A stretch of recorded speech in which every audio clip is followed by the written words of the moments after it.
Magandang araw guys.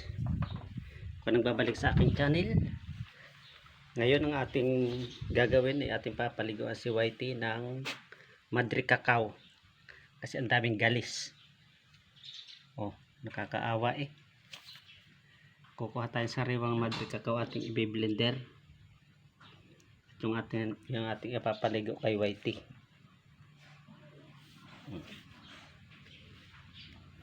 Yan oh. Tayo nga Whitey.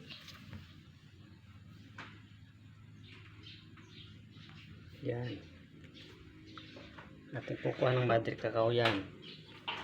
Ating ipapaligo kay Whitey.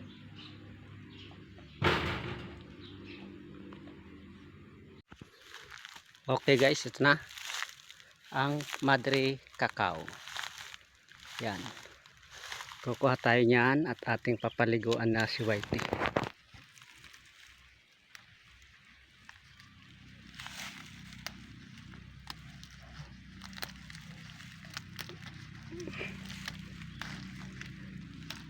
Mas maganda kung sariwa ang inyong kukuhanin para mas epektibo.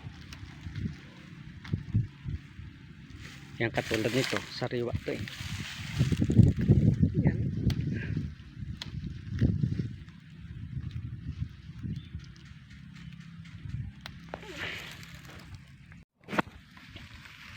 Okay guys, nakapanguha tayo ng kakawati or Madre Cacao. Ito na. Yan. Kasi marami dito sa bakuran ko eh. Yung sa kabilang lote yung ginagawa kong halamanan. So ang next step natin ito ay ating i-blender. Tapos yun natin ipapaligo kay Whitey. Okay guys, next step ating tatanggalin sa pack lang yung ating mga kakawati bago natin i-blender.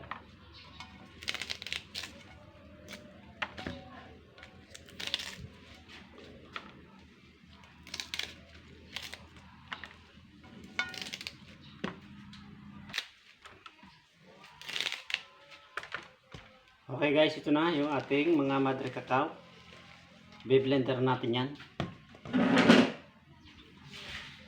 Okay guys, i-blender po natin ang ating Madre Cacao. Lalagyan natin ng dito sa blender.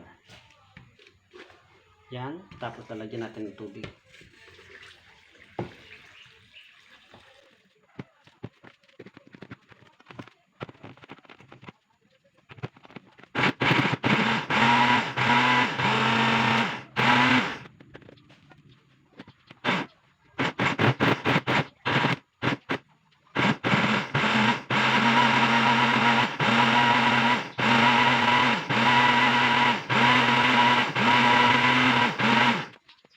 Yan guys, na-blender natin ang ating kakawati.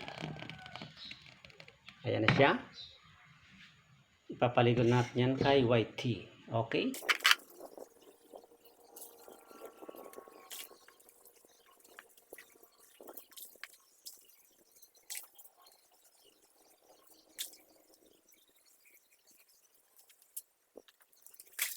So lalagyan po natin ng Madre Cacao si Whitey.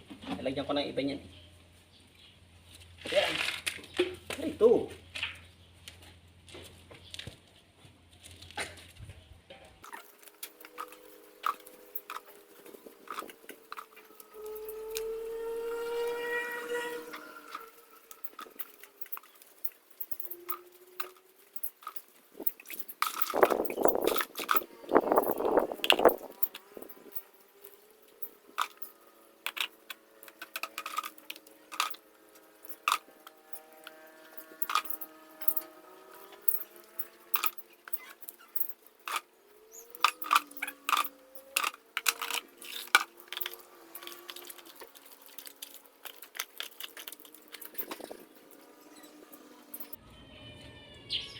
Okay. Sandali, Whitey.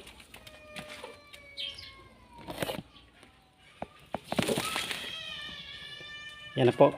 Lagyan na natin ng Madre Cacao si Whitey. So, ikakuha natin yan ng mga 15 minutes sa katawan ni Whitey. Pagkatapos nun, babanlawan natin. So, obserbahan natin for 1 week kung anong mangyayari. Update ko kayo after 1 week kung may pagbabago or gagaling yung mga kati-kati ni Whitey, yung mga galis. Okay guys, thank you for watching. See you next time.